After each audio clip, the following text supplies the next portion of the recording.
This is All About Home Construction, and here's your hosts, Terry Cannell-Beck and Randy Blake. That's right. Good morning, Mr. Randy. Yeah, out there.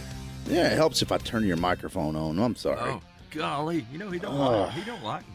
And I do like you. I do like you. But now you can say, good morning, everybody. Good morning, everybody. There you go. Sorry about that. And I think it's going to be a beautiful day.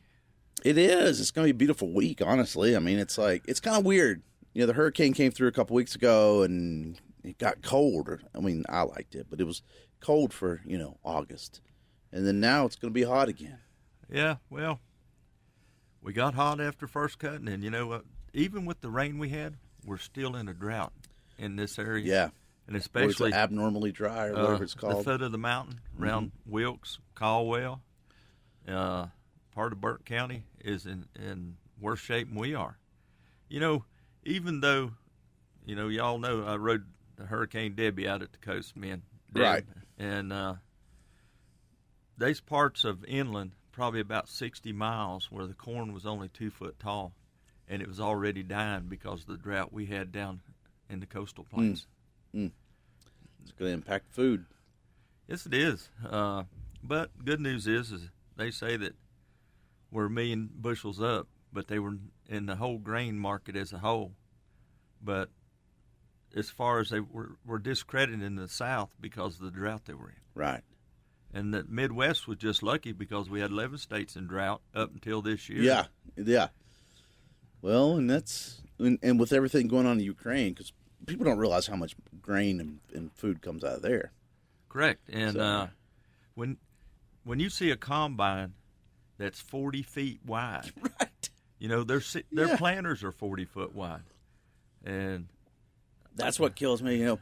We think about it, and you drive by, you see, or if you know anything about agriculture, you see the huge combines and stuff. You're like, how do they do that? We can't do that around here because we don't have fields that big. No, side of a mountain. Even Midwest. I mean, there are places probably in the Midwest that can do it because but we've seen that when I was traveling down the interstate where they had sections 25 foot wide in between the fields, so they would have runoff. Yeah. And it's grass planted for erosion control. Right. And to keep sediment from getting in the streams and stuff. That's cool. There's a lot of science has gone behind farming. Yep. In the last 30 years on trying to preserve water and stuff. And they've even got to the point, I can't remember which state, there's a big debate on it, but most people don't realize there's an aquifer under Texas, Oklahoma, all the way up into Missouri, that they siphon out of to get for irrigation, all right? And they predicted half the aquifer's gone. Oh, wow. So one state is already, and it started probably about 3 years ago, about water injection back into the aquifer from catching rain. That's interesting. I mean, well, there's a big court. I hadn't heard any more about it, but there's a big court battle going on about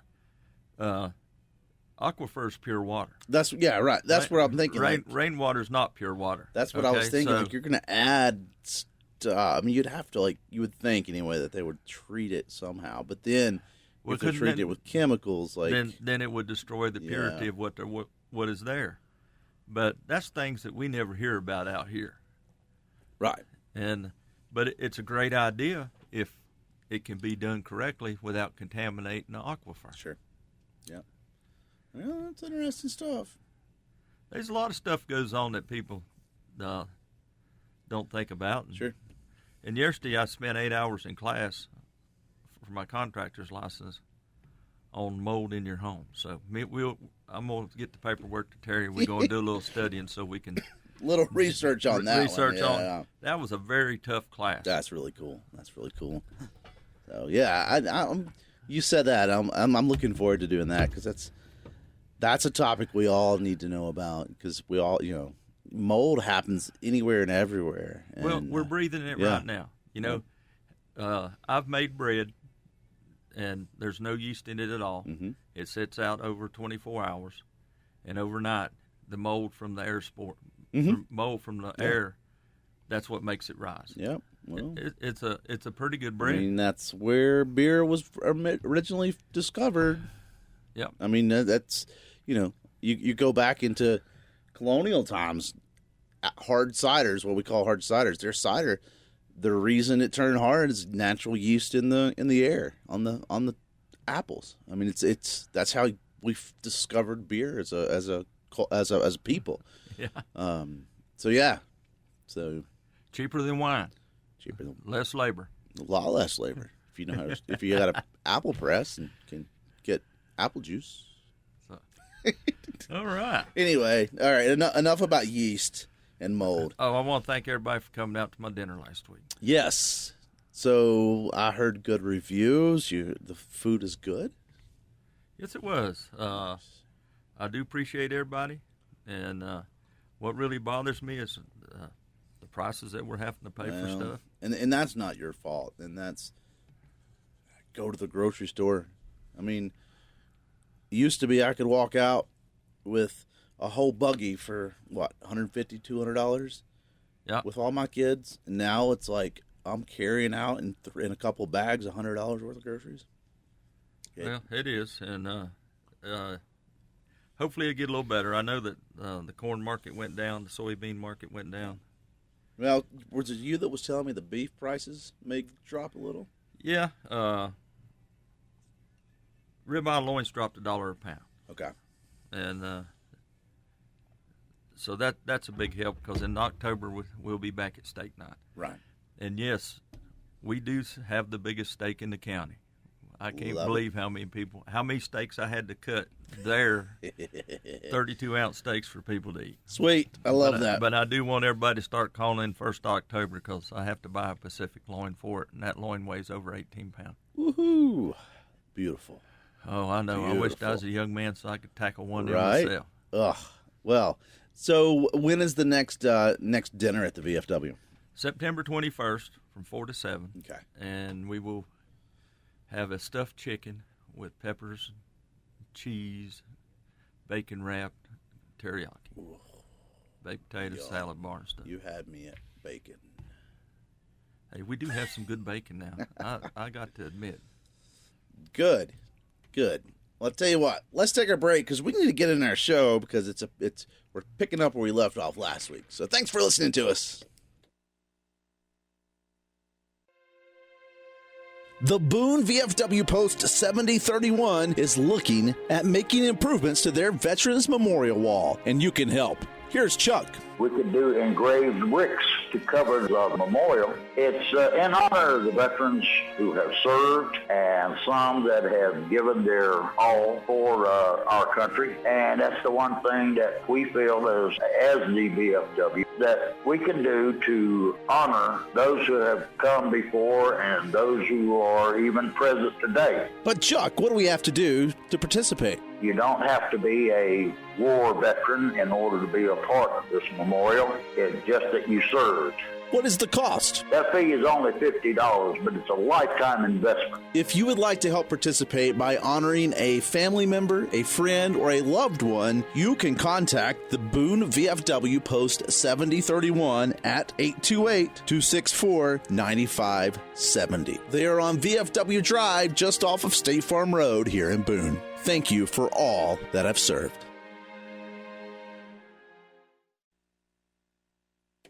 That's right, all about home construction here on WATA. And again, thanks to all of our listeners out there, both on WATA and on our podcast, All About Home Construction. Wherever you get podcasts, please share that with some friends. We're trying to grow. We want to get bigger and better. So thank you, all of our listeners out there. Okay. Yes, we do.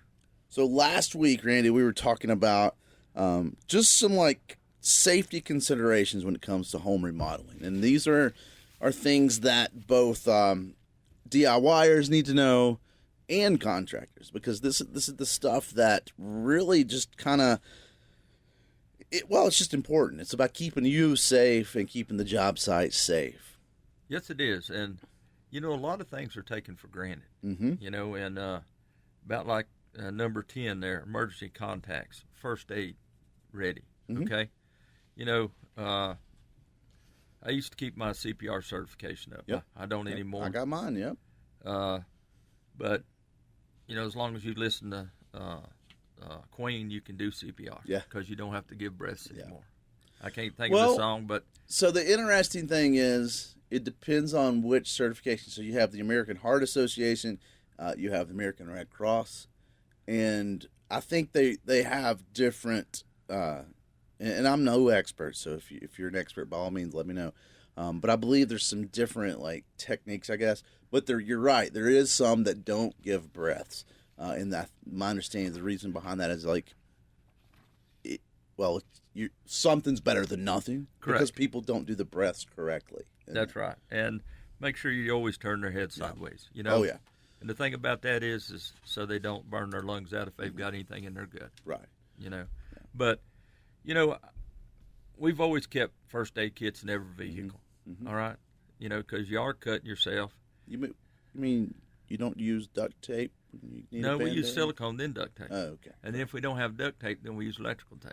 Fair. But silicone will stop bleeding, but make you squall like a Dickens going down.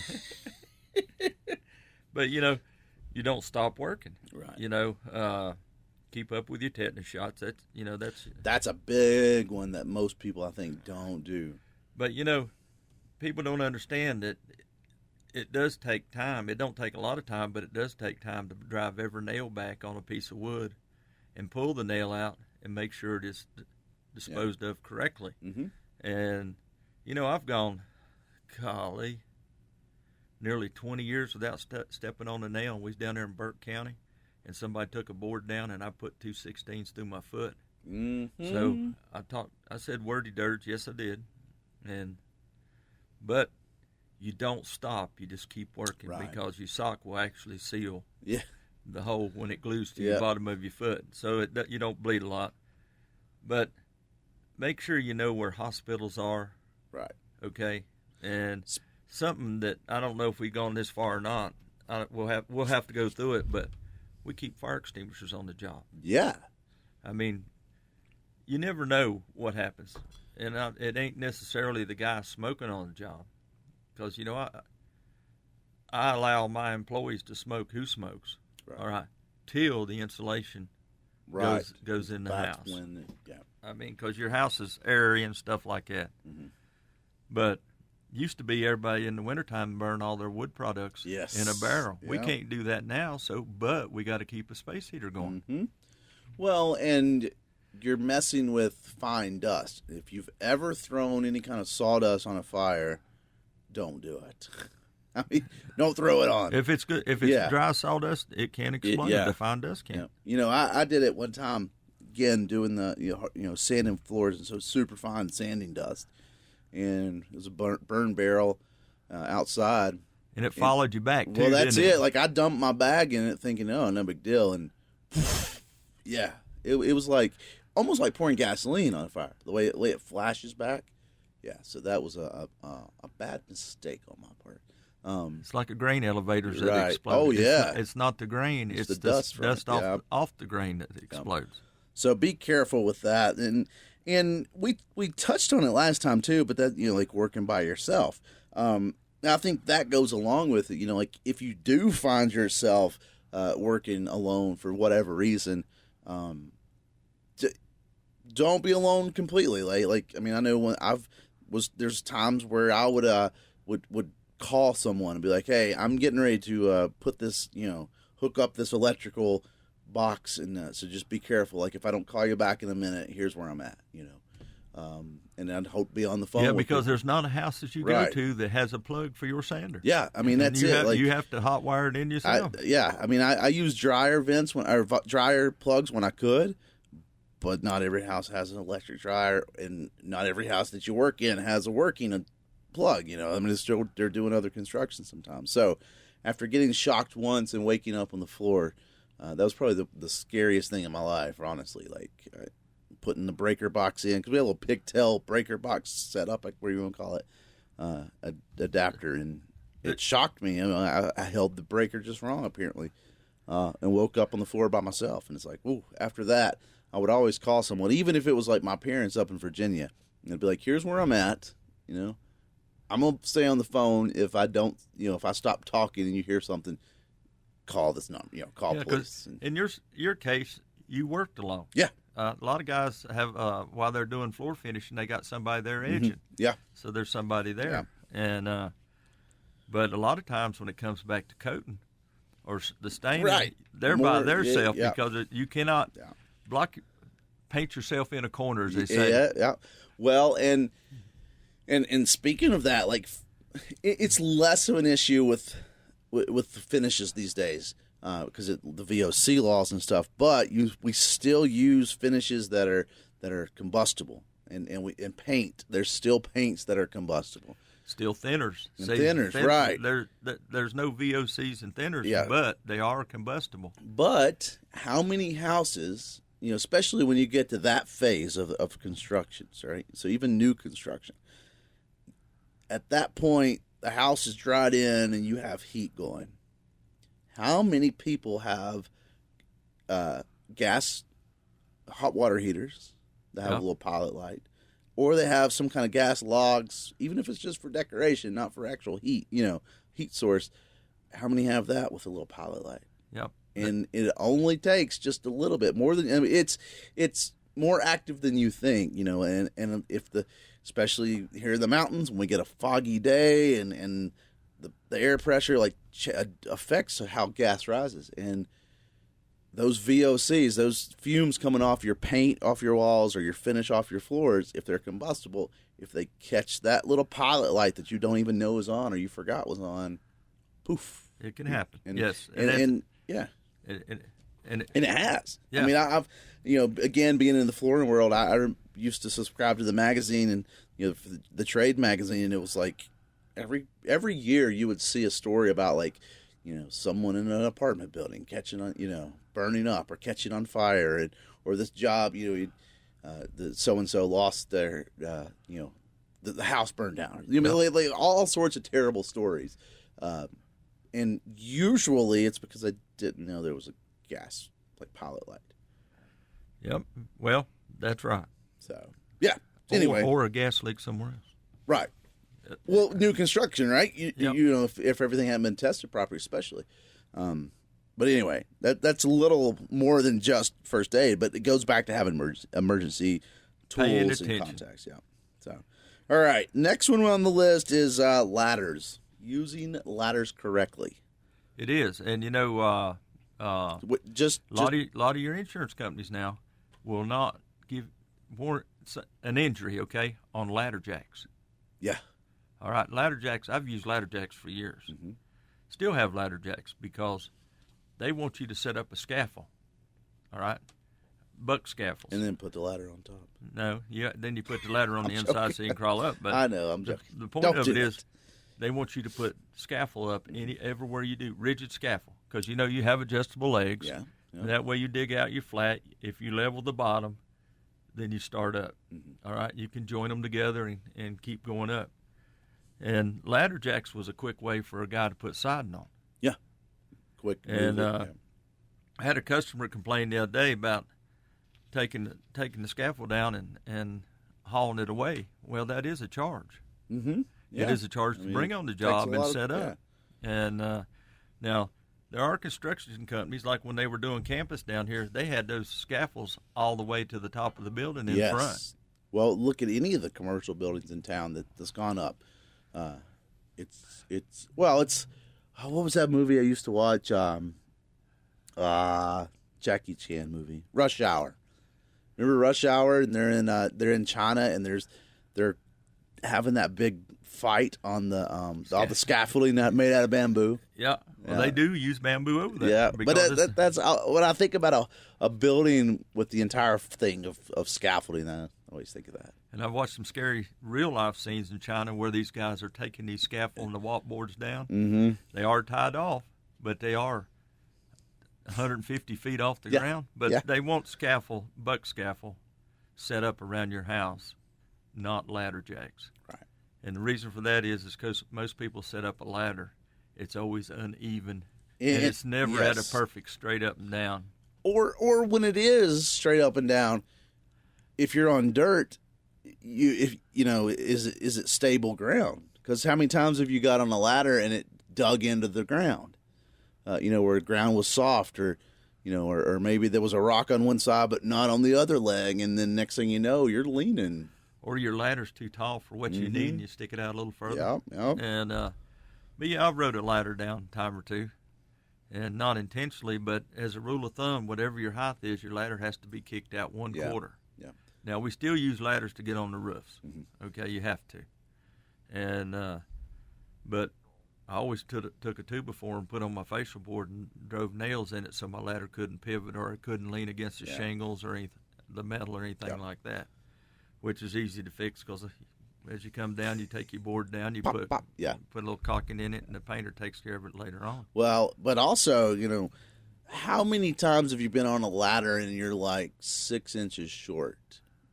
Of your reach, and so you stand on your toes and stretch, and you're out of balance then. And that's probably, to me anyway, in my experience, that's probably the worst thing I do as far as being wrong, is because I got everything safe. It's not gonna fall. I feel pretty secure. But like I said, I'm like, I don't want to move it for this 6 more inches. I don't want to get back down and do all that again. So I'm going to reach out, and it's always to my side and up high, and that's when it's dangerous. That's when you fall. Well, we got back in the mid-'90s that when we used ladder jacks, we actually added another ladder to the outside. So you had, right. So instead of carrying stuff up and crossing over the ladder jack and then get on your scaffold, then you just walk directly up the ladder onto your scaffold board. Right. Look at you. And ingenious. But to be quite truthful, before they really got on us and stuff, we did a job where we had a 40 on one side, we had a 32 on the other side. And then in the middle, we had a 32-foot ladder to get up there so we could finish the side. Nice, yeah. But same scenario right there. We made sure everything was strapped together so nothing could slide. Yep. And I was generally the one that went up there. I didn't want my employees up there at all. Yep. I had one on the ladder jack to pull up the side and hand it to me. But there you go. If you stretch at that kind of height and you fall 16 foot in the first section, you're going to hit that. Yeah, it's not going to feel good. No. That same house, there was a guy that slid off the ridge up on top, and it wasn't a very steep roof, but he fell 30 foot. As he come off, it wasn't one of my employees, but as he come off, he hit the roof that was under it, bounced and hit on the ground, broke his back. So, people that complain about scaffold and the cost it takes. It saves a life, right? Well, that guy, they finally got him so he could walk. But after 2 years, he could never work again. So, his whole livelihood was destroyed by not necessarily taking a chance, but a freak accident, just like you're talking about the electricity. Well, and before we move on is the step ladders. Especially in painters, you got a big top piece. You can put your paint bucket. How many people step on that, climb on that? Correct, and that's wrong too. And I've done it. I'm not going to lie, but even though it says not a step, more lawsuits have been caused over ladders than any other construction product at all. I believe it. So cool. So keep that in mind. And another thing is, which is better, aluminum or fiberglass? Yes. See what I'm getting at? And depends which one you're going to leave outside next to the barn all week. But if you have I've watched people come out on the jobs. Well, I have my own ladder, and I'm going, okay, that's fine. Bring your ladder. And they come out with a red tip. A red tip's for a homeowner. Yeah. All right? You cannot use a red tip ladder on the job. You can use a green tip, but a green tip is only to a certain length, certain height. Excuse me. I didn't know if that was a requirement. I know that that was a homeowner or ladder. I didn't know if it was a regulated thing. I guess. Well, all my ladders are blue tips. Okay. That's I never could afford the black tips because that's industrial. I got some black paint if you want. No, you can't change it.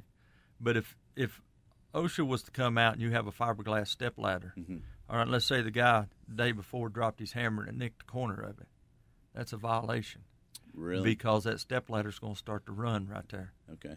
And we actually had a step ladder here last year, and it was an older step ladder. And yes, it'd been, and the UV rays had finally got. That's where I was going to go to it. And next, now it started to split. So now I got to throw that ladder away. Yeah. Well, I mean, and that's what I was joking about, leaving beside the barn. I had a little like 6-foot ladder, fiberglass, and didn't think about it. It was a used ladder when I picked it up, wherever I was, I got it, and it was so faded. It was like 3 different colors. It was like that orange, it was like almost yellow and almost white, and I was like, oh, but it's a fiberglass starts to break down in the UV. So if you leave it in the sunlight at all, to store it especially, but you're working all summer long, and you've got a step ladder on a project, it's going to fade, and that UV is going to start to affect it pretty quick. Yes, it is, and step ladders aren't cheap. No, I prefer a fiberglass over aluminum. Aluminum's easy to carry, and I also heard a report from a guy talking about that OSHA come on their job, and they said they fined them for having the wrong kind of step ladder. A normal step ladder that we're all used to, it's just an A. Yeah. All right. Well, for commercial guys, they have a tray that's on top of it, and then it comes down. Okay. And even though it's got a handle for you to step on it, you're not allowed to be on it. Right. Yeah, I've seen those Okay, I know what you're talking about. Never really understood exactly what they were required for. How's that? Well, you have to keep up, Yeah. and there's a lot of fine reading there. Sure. In it, so. Awesome. Well, let's take another break. We'll come right back right after this. Thanks for listening. Are you looking for a sawmill dealership that can provide you with the quality equipment you need to get the job done? Look no further than Blue Ridge Sawmills. We offer the full line of Hudson sawmills and sawmilling equipment, from portable sawmills to skidding winches. At Blue Ridge Sawmills, we understand that every project is different, which is why we offer a wide range of sawmilling services. We can help you from everything from finding the right mill for your farm, hobby, or even your business. We also offer a variety of sawmilling supplies, such as blades and debarkers, so you can get everything you need in one place. If you're looking for a sawmill dealership that can provide you with the quality equipment and the service you need, then come to Blue Ridge Sawmills. We're here to help you get the job done. Call or visit our Cana, Virginia store at 276-755-3833 or our Asheboro, North Carolina location at 336-964-8304. Good morning. Happy Saturday. Thanks for listening to us all about home construction here on WATA. And again, we want to thank all of our listeners out there. If you're listening to us on the podcast, thank you very much. We really appreciate that. And for those of you that are listening on the radio, by all means, please go back. If you want to hear something or you want to share something, go back to the podcast all about home construction. It's actually super easy, by the way. If you don't know anything about podcasts, it's okay. If you have a phone, like a smartphone or a computer, you just Google it, all about home construction podcast, and it pops up and you can hit play. If you got a phone, you can download a cool app. There's all sorts of apps. You got iPhones, they got apps and podcast apps. There's all sorts, and Spotify has its own app even, and we're on there, so go check it out. All about home construction. Do appreciate it, everyone, and we like to hear from you. It's crazy. We get like all these people talking to us throughout the week. We'll get emails, we'll get text messages, we'll just run into random people, and it's cool. We like it. It makes us smile. So yeah, share it with a friend. Let friends know that you can listen to all about home construction. So, also the VFW, we talked a little bit about the fish fry last week. Randy was telling us his big success. So next one, or not fish fry, but the next meal at the VFW, September 21st, and he said there was some good old chicken, teriyaki sauce chicken with stuffed chicken, peppers and cheese and everything else in that chicken. So that's the 21st. That's the next VFW meal, Randy, which is a good thing because I like bacon because it's bacon wrapped chicken. Yeah, and you know what I like? Bacon seed. Oh, right? Because I grew up eating big bacon. bacon's good. I mean, you can't go wrong. Have you ever had bad bacon? I mean, really, like you've had like bacon that's better than other bacon, but have you ever had bad bacon? Well, I bought a pack of bacon the other day because I was in a hurry. I ain't gonna tell you where I got it from, and I don't mind fat, because I like crispy fat. But bacon grease is like an essential oil. But okay, continue. But the point of it is, it was so thin that you couldn't pull it apart to fry it. Yeah. I mean, you had to fry it, and I even tried cutting it in half so I could peel it apart. But When you eat a whole pound, it doesn't really matter. Well, I'm at that age, but they are saying that animal fats are better to cook with now than oils because all the ingredients in it. Really? Wait. You mean our forefathers were right? Evidently. Yeah. I don't believe it. Don't believe it. Anyway, all about home construction. Let's get back to our safety tips. We're going over here. We talked a little bit about this one, so we won't spend a lot of time, but be cautious around electrical work. And, I think some of that's obvious. You got to, you're plugging in something. We mentioned this before of like making sure that you turn the breakers off if you're changing an outlet or a fixture or something. But I think extension cords are the number one finds. Mm-hmm. Mm-hmm. And how many extension cords is the insulation nicked on? I mean, you see it a lot.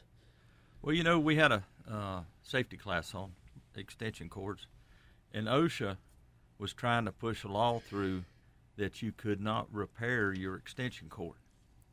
Right. I thought that was a rule. No, they wanted you to buy a new one. Right. Like, say, if somebody broke the ground plug off. Yeah. Whether intentionally or by accident, they wanted you to buy a new extension cord because it's all, pressed in and made into one. And that was one thing that Builders Mutual talked about, was they got in a fight with them and said, what's the difference between plugging a cord up and putting a new end on it? Yeah. Okay. So, you used to be on the job site, you'd always have a big cord with a pigtail on it. Yep. In a 4x4 box. So you have enough plugs to run your regular extension cords off. Because I know we've run 8-gauge wire for 100 foot just to get it in the house. Yeah. And then we work off our 12-gauge to work our equipment. Mm-hmm, mm-hmm. You don't know how many people's never read your manual on how to use your electric tools. Oh. Because they're trying to run a 15-amp skill saw on a number 14-gauge 100-foot wire. Air compressors are the ones for me. Yes, that's another big one there. It tries to kick on, and I've been guilty of that because when the biggest thing I used air compressors for was trim work, and it's like you run an extension cord and it'd be fine. And it's like it doesn't kick on all the way, and it's not. Well, you're burning the armature out of it, and so a number 14-gauge wire extension cord has no business on a construction job. Right. There's nothing you can run but except 4 amp a stuff, light or something. 4 or yeah. 6, and that's about it. Charge your batteries, and that's about all. We built that house down in Burke County, mm-hmm. and that's what they come off with because of the panel box is so far away. We had 100-foot 8-gauge wire that come in. All right. And then after that, everything broke off in 10-gauge and 12-gauge for what we needed. But how many times we talked about buying a skill saw? If a skill saw costs you $230, how many hours does that take you to pay for that saw? Right. Yep. And you burn it up if you don't use. And then and then there I go, harping about the employee that doesn't know what kind of cord to run. Mm-hmm. And every electric cord you buy, or every electric tool you buy, there'll be in your owner's manual will tell you what size cord and the distance you can run it. But you gotta read it. You don't have to worry about it now with the new battery powered tool. Yeah, that's right. I just go there, battery powered. I'm quite impressed with DeWalt's battery powered skill saws. Okay. I've not had a chance to run the miter saws yet, which we don't own when we still own, have electric, but quite impressed. Nice. like 2 years ago, I switched over my drills to Milwaukee. Yep. And I really like them because the first time I used it, I went a day on one battery. Mm-hmm. Wow, that's cool. That's awesome. Well, okay, the next one, secure heavy objects. So, this one can go a couple different directions. I want to start with cabinets, shelvings, things like that, right? Because you hang vanities, you hang cabinets, and I mean, how many times have you seen these pictures, especially floating around the internet, where the kitchen cabinets are laying in the floor with all the dishes underneath them because they're not anchored correctly? Well, let's blame that on the contractor, okay? Yeah.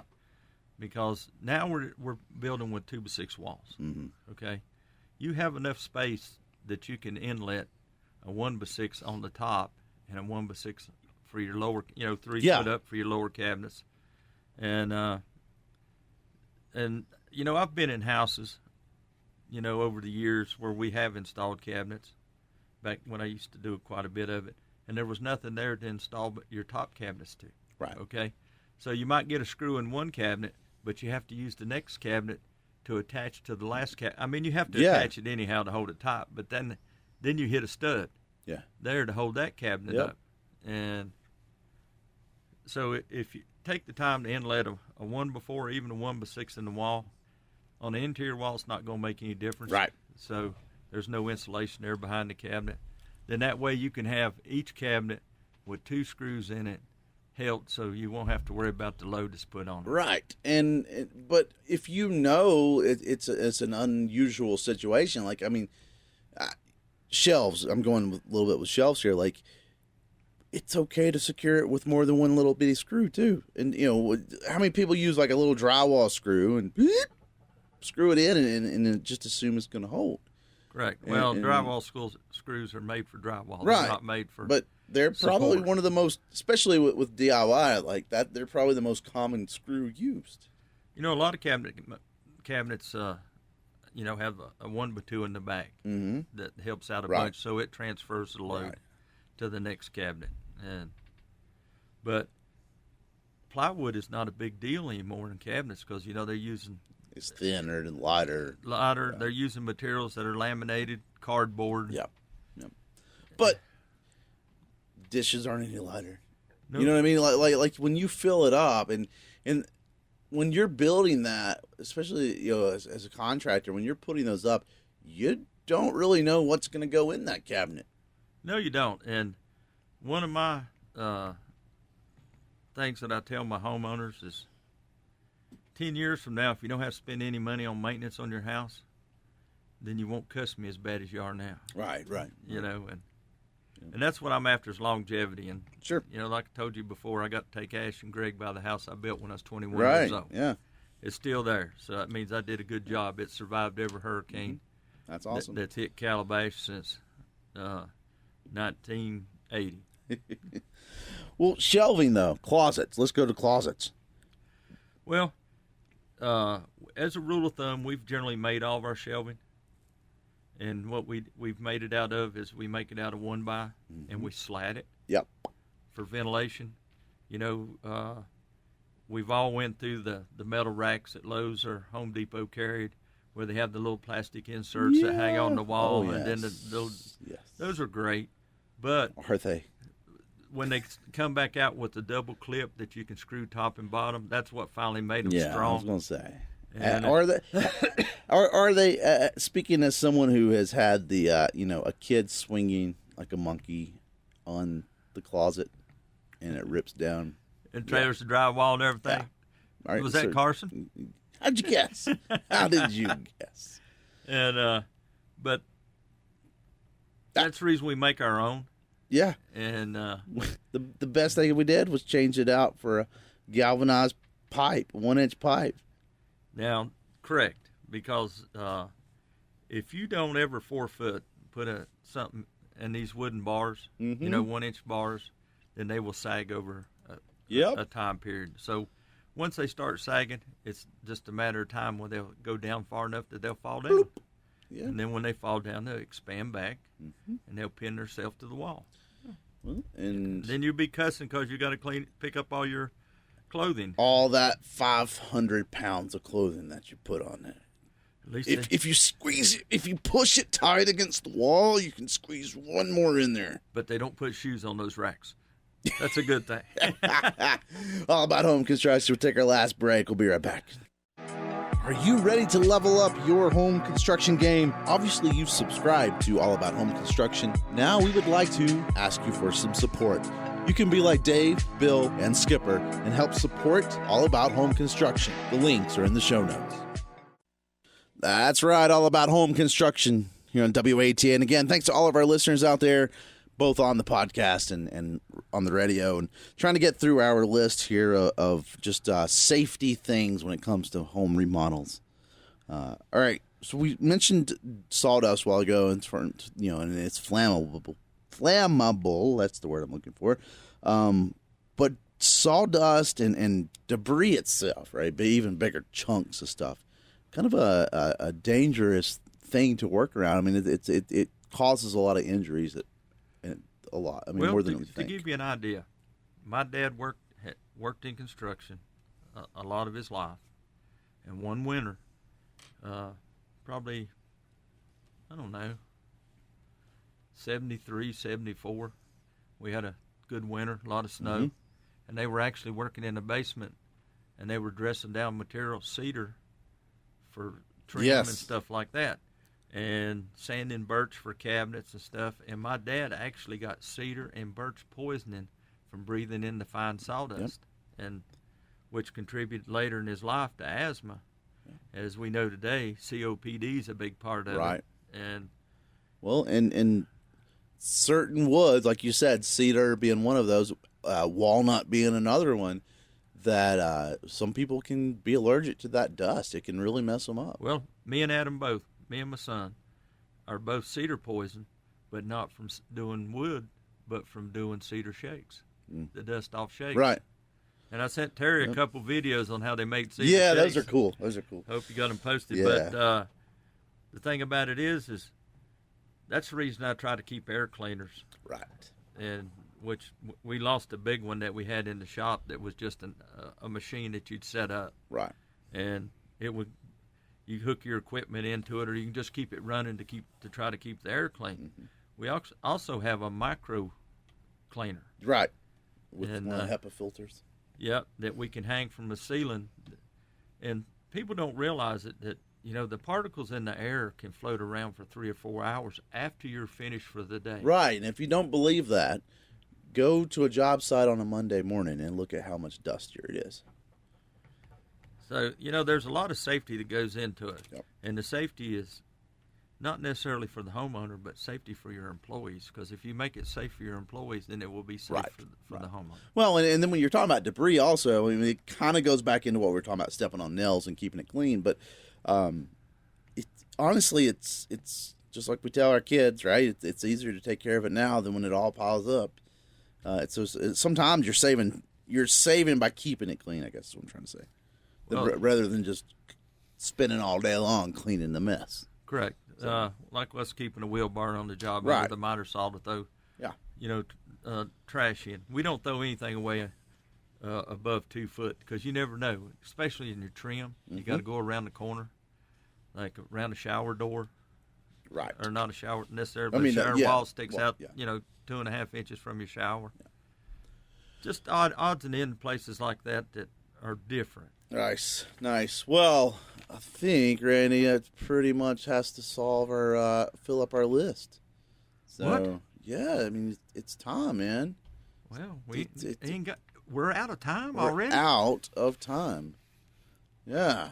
Anyway, thanks for listening to us. All About Home Construction. It's been a fun time, Randy. I appreciate it. All right, liked it too. All right, man. Well, tell you what, let's do it again next week. Bye. Thanks for listening to the podcast edition of All About Home Construction. We want to thank Skipper, Dave, and Bill for supporting the show. If you're enjoying this episode and you want to help us by creating some more awesome content, there are a few ways you can show your support. Subscribe and leave a review on your favorite podcast platform. This actually helps us reach new listeners and climb the charts. And please share this episode with your friends and family. Word of mouth is always the best kind of advertising. You can support us directly through our page on Spotify. The links are in the show notes. Thanks for listening to us.